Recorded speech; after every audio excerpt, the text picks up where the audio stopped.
Et salut la meute curieuse! À moins que tu ne vives caché dans une grotte sur la planète Arrakis, t'as forcément entendu parler de la sortie de Dune 2 au cinéma. C'est un film réalisé par Denis Villeneuve qui a déjà à son actif Prisoners, Sicario, Blade Runner 2049, Premier Contact et Dune 1 bien évidemment. Le gars, il est clairement pas à son coup d'essai. Il s'est entouré pour ce deuxième volet de Timothée Chalamet, Zendaya, Austin Butler, Florence Pugh, Léa Seydoux, Charlotte Rampling, Josh Brolin et Javier Bardem. On peut dire qu'il y a du beau monde. Si c'est la première fois que tu débarques sur la chaîne, eh ben écoute, bienvenue à toi, ici on parle d'animaux. Et aujourd'hui, spécifiquement, on va en parler à travers le film Dune. Alors si t'es un fan hardcore de cet univers, t'apprendras pas forcément grand chose dans cette vidéo. Par contre, si t'as pas vu le film, ou que tu l'as vu mais que tu souhaites en apprendre un petit peu plus sur les vers des sables, alors là, ça peut t'intéresser. À la base, Dune, c'est un roman de Frank Herbert écrit en 1965. Il y a eu une première version cinématographique, je sais pas si tu l'as vue, elle est sortie en 1984, réalisée par David Lynch. Mais avant ça, il y avait eu Alejandro... Pourquoi je prends cet accent, je sais pas. Alejandro Jodorowsky qui avait voulu le réaliser, mais faute de moyens, la production du film avait été avortée. Mais nous, ce qui va nous intéresser aujourd'hui, ce sont les films réalisés par Denis Villeneuve. Et d'ailleurs, je tiens à préciser que je n'ai pas lu le livre. Dans un premier temps, je vais te téléporter sur la planète Arrakis. Ensuite, on va en apprendre un petit peu plus sur les vers des sables. Et pour finir, petit bonus, je vais te faire ma critique du film Dune 2, sans spoiler, bien évidemment. Mais avant, bien évidemment, n'oublie pas de mettre le coup de griffe bleue pour liker la vidéo. Dis-moi en commentaire aussi si t'es allé voir le film, si tu comptes aller le voir et ce que t'en as pensé. Et bien évidemment, rejoins-moi sur Instagram. Et sans plus tarder, partons tout de suite sur la planète Arrakis à la découverte des vers des sables.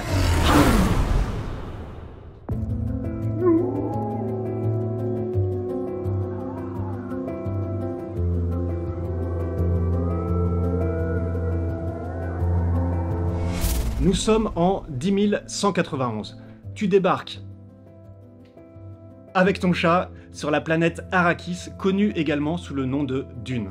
Tu regardes autour de toi et tu es subjugué par la beauté du paysage, principalement composé de sable et de roches. Dans le ciel, t'es étonné, mais t'aperçois deux lunes. L'une d'elles semble avoir l'empreinte d'une main et l'autre d'une gerboise. L'air est sec, il fait chaud, autour de toi, t'aperçois aucune forme de vie, que ce soit animale ou végétale. Au loin, à l'ouest, une tempête de sable fait rage, mais elle a pas l'air menaçante. Tu te baisses et tu caresses du bout des doigts le sable en te demandant si c'est un bon sable pour faire du beach volley. En tout cas, moi, c'est ce que je me demanderais. Tu prends un petit peu tes aises et tu fais quelques pas dans le désert, envoûté par ce nouveau panorama. Mais là, tu sens que quelque chose a changé. Alors, dans les premières secondes, c'est juste une sensation, mais l'atmosphère te paraît beaucoup trop paisible. Autour de toi, le sable commence légèrement à vibrer. Au loin, tu vois jaillir des gerbes de sable de toutes parts. Une dune semble même s'effondrer sur elle-même. Les gerbes de sable se rapprochent à une vitesse incroyable et là, la peur te paralyse. Devant toi se dresse une créature gigantesque qui vient de surgir du sable.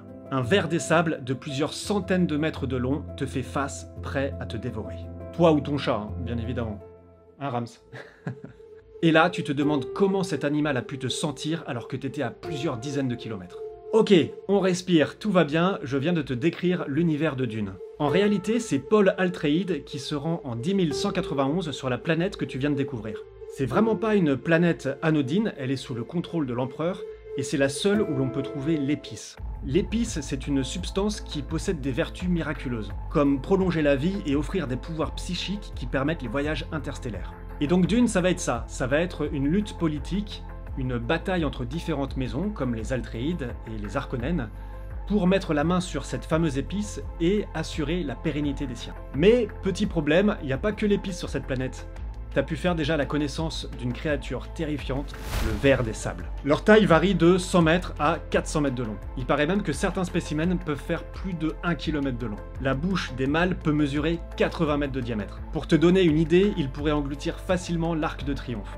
Et bien évidemment, il a des dents acérées comme des lames de rasoir, sinon ce serait pas drôle, qui peuvent déchiqueter des hommes et des machines. D'ailleurs, le peuple autochtone de la planète Arrakis, les Fremen, récupère les dents des vers des sables pour en faire des armes, les Khris.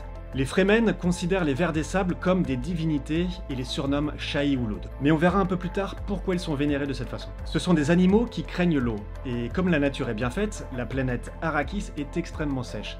Il n'y a pas de nuages, donc pas de précipitations. En fait, pour faire simple, c'est un immense désert balayés de temps à autre par de gigantesques tempêtes. Mais apparemment, les vers des sables ne seraient pas originaires de la planète Arrakis, mais auraient été introduits par le passé sur cette planète. Leur origine réelle reste inconnue. Ces vers se déplacent sous le sable à des vitesses incroyables. Et si t'as le malheur de marcher dans le désert, je donne pas cher de ta peau. Et maintenant, on va répondre à la question que tu te posais tout à l'heure. Comment a-t-il pu te sentir alors que tu étais à plusieurs dizaines de kilomètres de lui? En fait, il est extrêmement sensible au son et aux vibrations. Le son de tes pas était régulier. Et c'est pour cette raison qu'il s'est précipité sur toi. C'est pourquoi le peuple autochtone, les Fremen, se déplace avec une marche irrégulière, la marche des sables, chorégraphiée pour les besoins du film par Benjamin Millepied. Il arrive parfois que les Fremen veulent appeler un ver des sables. Ils utilisent des marteleurs, une sorte de dispositif qui va émettre des pulsations régulières dans le sable.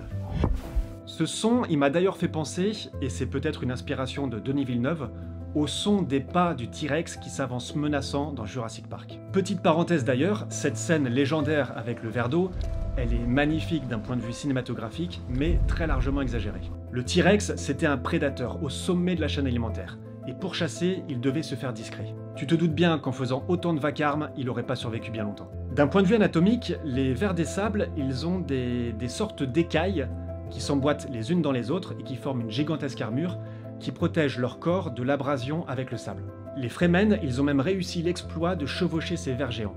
Je vais t'expliquer comment. Ils utilisent des crochets qui viennent s'insérer dans les écailles, qui habituellement protègent leur corps et empêchent le sable de s'engouffrer dans leur chair. Du coup, l'animal, il peut plus plonger dans le sable, ce qui permet à la personne de l'utiliser pour se déplacer à grande vitesse à la surface du sable. J'aurais bien aimé voir Laird Hamilton, une légende du surf de grosses vagues, rider sur un de ces vers. Pour le réalisateur Denis Villeneuve, la création des vers des sables était l'un des plus gros challenges du film. Le ver devait avoir cet aspect presque préhistorique et cette peau très rugueuse qui a été façonnée par le sable depuis des siècles. Mais dans l'univers de Dune, le ver des sables est bien plus qu'un prédateur. Il est l'organisme vivant le plus important de toute la galaxie. C'est un animal sacré. Il est à l'origine même de la création de l'épice. Tu sais, c'est ce mélange qui offre des vertus extraordinaires. D'après l'auteur du livre, l'épice, elle a une odeur de cannelle. Petite dédicace à toi, cannelle. Bon, et si on parlait de sexe un peu? Pourquoi j'ai dit ça? La maturité sexuelle des vers des sables arrive aux alentours de 1000 ans. Bon, ça fait beaucoup. Avant de devenir ces animaux gigantesques, ce sont des truites des sables, aussi appelés petits faiseurs, qui piègent la moindre trace d'eau dans le désert dans des poches. Ces poches remplies d'eau se mélangent alors avec les sécrétions des truites des sables. Il se crée alors une réaction et on obtient un mélange. Et lorsque ces poches contenant le mélange arrivent à la surface du sable, elles explosent, libérant l'épice. Et les rares truites qui survivent à ces explosions deviennent par la suite ces immenses vers des sables. C'est donc le cycle de vie de cet animal qui est à l'origine de cette fameuse épice.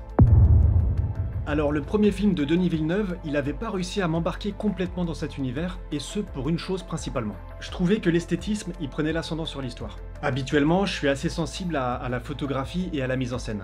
Par exemple, In the Mood for Love et Barry Lyndon, ça fait partie de mes films préférés. Et ils ont une esthétique très travaillée. Mais c'est toujours au service de quelque chose. Dans In the Mood for Love, par exemple, ça surligne souvent les non-dits des personnages, ça évoque leurs pensées profondes. C'est assez abstrait comme concept, j'en ai conscience. Dans Dune 1, j'avais un peu le sentiment qu'on voulait nous en mettre plein la vue, un peu gratuitement. Par contre, j'ai trouvé Dune 2 très riche et très généreux dans l'histoire, dans l'univers développé, dans les croyances, dans l'action aussi. On en apprend beaucoup sur les croyances des Fremen par exemple, mais je crois que c'était une des conditions de Denis Villeneuve, du réalisateur, d'insister sur cet aspect pour développer le projet. Chez les Fremen, il y a ceux qui croient au Messie, Lisan al-Gaïb, et ceux qui croient en leur peuple, en leur indépendance. Et c'est une confrontation qui était assez intéressante. En ce qui concerne l'action, il y a une scène qui m'a bien parlé. Il y a un des personnages, je vous dirai pas qui c'est, qui chevauche un ver des sables, et la scène est vraiment bien réalisée. On a vraiment l'impression d'être sur le dos de l'animal. Par contre, ce que je regrette un peu, c'est que le danger que représentaient les vers des sables dans ce deuxième film a complètement disparu. C'est presque plus qu'un moyen de locomotion pour les Fremen. C'est un peu dommage. Je crois qu'il y a certaines personnes aussi, d'après ce que j'ai pu voir, qui trouvent que la bataille finale est un peu courte. Alors moi, personnellement, ça m'a pas trop dérangé parce que je trouve que le point culminant du film se situe juste après. Les acteurs, ils sont tous très bons, et j'ai été vraiment surpris par Timothée Chalamet qui a su apporter ce côté guerrier au personnage. Vraiment, c'est la belle surprise du film. J'ai beaucoup aimé aussi les ralentis. spécialement lorsque les personnages marchent avec une intention assez forte, et tout ça est accentué par une musique, comment dire, une musique assez tribale, faite de vocalises. Il y a vraiment des plans superbes qui arrivent au bon moment dans l'intrigue. Je pense par exemple au plan en plongée où on voit Paul Atreides qui se faufile à travers les Fremen du Sud qui l'attendaient. Pour finir, comme je vous disais, j'ai pas lu le livre, donc j'ai pas forcément d'éléments de comparaison, mais en tout cas le film m'a beaucoup plu. Et voilà la meute. Et écoutez, j'espère que cette vidéo vous a plu, comme d'habitude. Dites-moi en commentaire si vous avez vu le premier film, si vous comptez voir le deuxième, si vous l'avez déjà vu, si vous l'avez pas vu, racontez-moi votre vie, ça m'intéresse. Bon, c'était un petit défi quand même cette vidéo, parce que j'étais pas forcément familier avec l'univers de Dune, mais j'ai appris beaucoup de choses. Il y a certaines vidéos qui poussent la biologie potentielle des vers des sables beaucoup plus loin, je vous les mets en commentaire. C'est très intéressant, mais ça dépasse très largement mes compétences. La prochaine vidéo sortira la semaine prochaine, et je pense qu'elle sera sur l'univers de Dragon Ball. Ça faisait un moment que je voulais faire une vidéo sur cet univers, que j'adore, et parler plus spécifiquement d'un animal qui tient un rôle très important dans le lore de Dragon Ball. Et avec le décès d'Akira Toriyama, voilà, ce sera ma petite façon de lui rendre un hommage, parce qu'il nous aura quand même bien fait rêver. Bon voilà, je crois qu'on s'est tout dit. À la semaine prochaine. À très vite la meute.